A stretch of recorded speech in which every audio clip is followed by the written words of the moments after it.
Tell them how much God has done for you.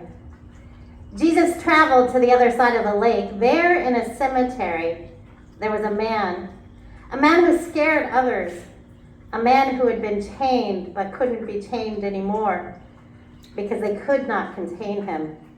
He broke the restraints. He broke the shackles in pieces. No one had the strength. No one had the ability.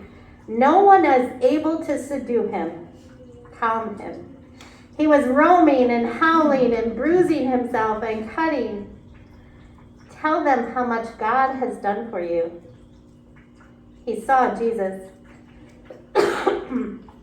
He fell to his knees. He bowed down. He screamed. He shouted the loudest he could, "Do not torment me. Son of God, what do you have to do with me?" Tell them how much God has done for you. Come out. What is your name? Who are you? What is your truth? Don't send me away. Tell them how much God has done for you. Compassion for evil. Jesus speaks to and talks with and learns the name of evil. Jesus listens and hears from the enemy. He has compassion for the man and for the illness. Tell them how much God has done for you. He sits there. He's normal. He's calm. He's dressed. He looks normal, human, healed. Tell them how much God has done for you. His neighbors saw him. They were scared. They heard the story and wanted Jesus gone. Leave. Don't come back to our neighborhood. Tell them how much God has done for you. The man who is free, healthy, whole. Let me come with you. Take me with you. Tell them how much God has done for you.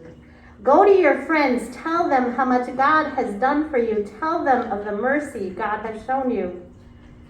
The man traveled through his community, county, state, country. The man proclaimed far and wide. He spoke of mercy. He spoke about the wholeness he received. He spoke of compassion and love. He shared what God has done for him.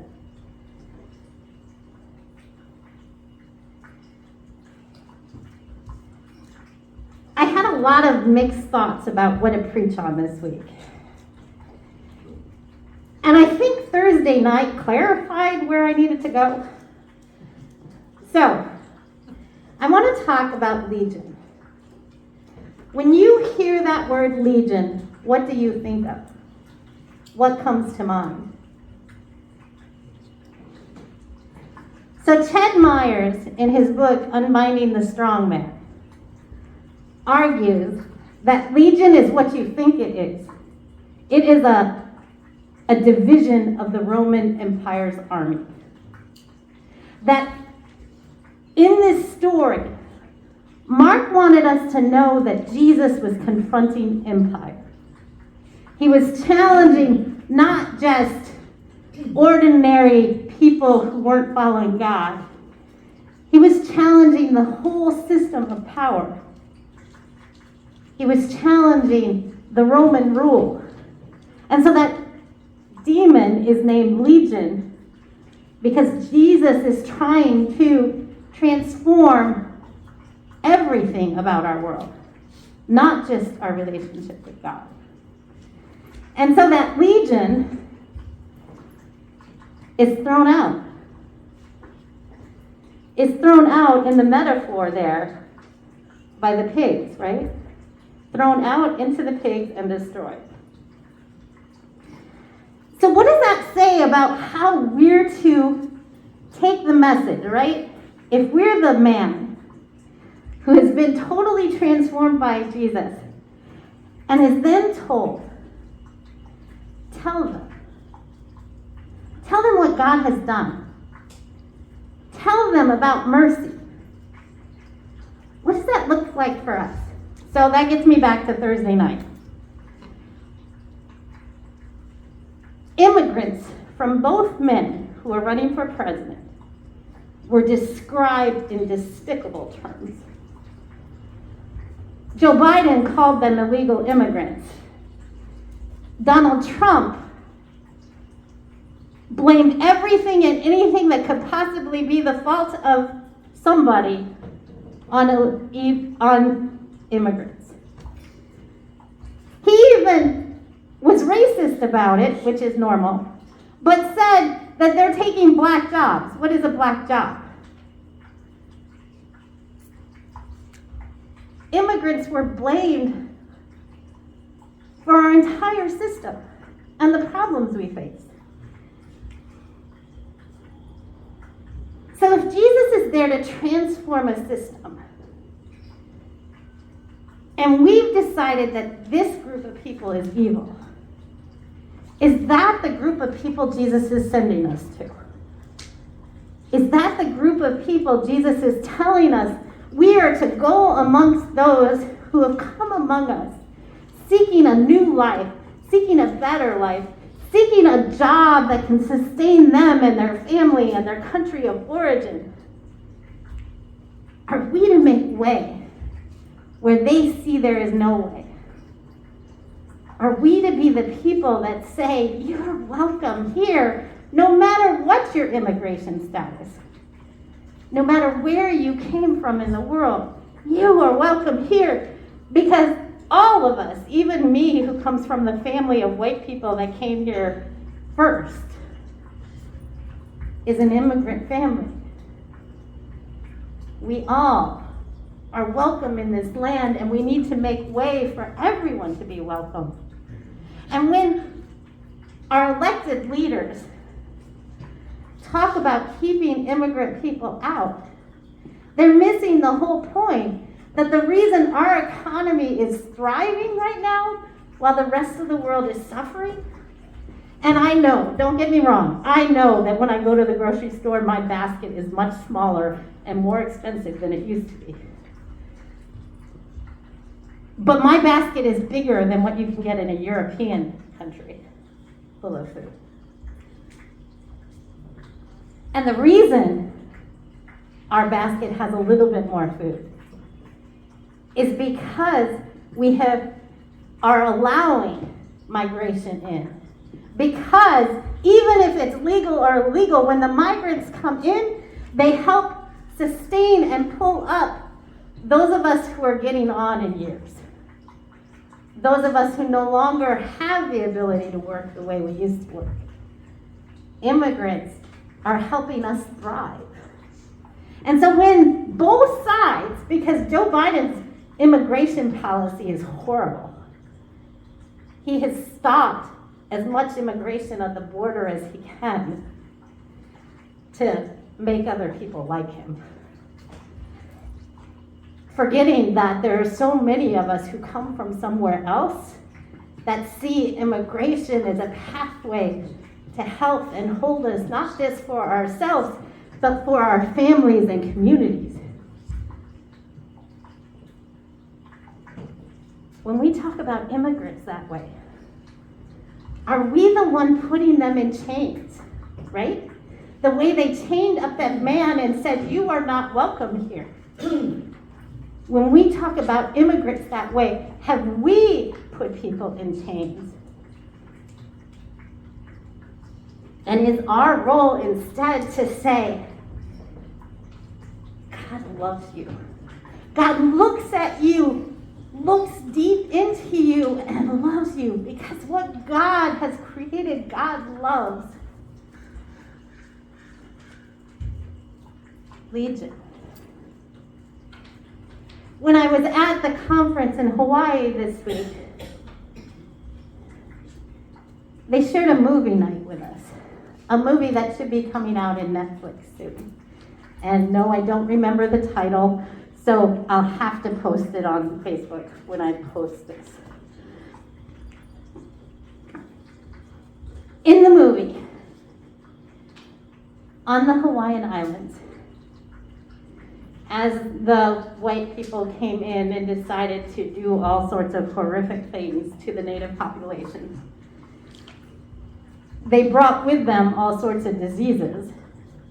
And one of the diseases they brought with them was leprosy. And they decided that they could take one of the islands in Hawaii and make it a leper colony for all the people who have leprosy. And in this movie, it talks about a family who fought back against that imprisonment. That this family didn't mind staying away from others because they had their own land that they worked and farmed and lived in that was separated from other people. But they resented the idea that they had to be taken away from everything they knew and put in a condition that was sure to lead to their death quickly. And so this family decided to escape. And so the whole story is about how they evaded and fought back against the imperial powers. But it illustrates that point of Legion, right? They wanted to chain those native Hawaiians because it wasn't just about leprosy. I learned a whole bunch of other stories, so you're going to get tired of what I learned. It wasn't just about chaining those who were sick with illnesses that they brought. It was about taking away the land that this family had that was full of life, that was self-sustaining and able to support them, and giving it to someone else. When we talk about chaining up people, we have to own our own history, our place in that. And for some of us, come from the families who supported the missionaries who went to those places and colonized. We have to own our history and our responsibility and what we did to the people there. And we have to think about how we treat people who are ill. How do we talk about how we bring them mercy? How we bring them the grace? How we bring them health and wholeness? Because Jesus' main ministry throughout this first part of the gospel is about bringing healing and wholeness. What do we do with people who are sick? How do we treat them so that they can get healthy and whole? Now, granted, back when this movie happened, they didn't have the cure that we now have for Hansen's disease. But one of the sort of asides in the movie was that there were herbal treatments in the Hawaiian Islands that made a difference.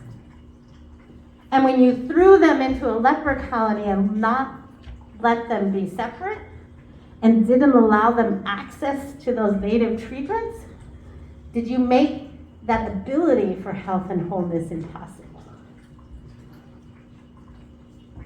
Legion. How do we talk about the people we put in chains? One of the other groups that I've been thinking a lot about, I follow two people on Instagram. One of them is Flamey Grant, who's this amazing singer who's a drag queen. And another one is Patagonia, who is this amazing drag queen. He is the most beautiful person you have ever seen. She is amazing. And she's trying to save the world. Like, she holds pride in the national parks, and she encourages everyone to get out in the national parks. And she's just fierce.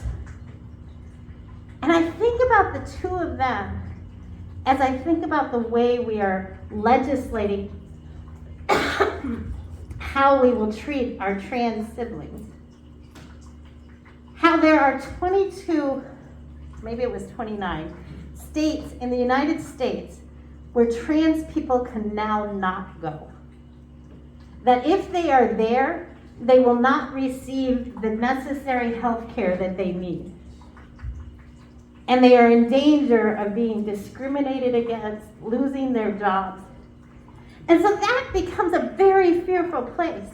Do we want our country to be a place where we say, you all deserve to be in the cemetery, like the Legion who was banished? Or do we say, you're welcome here?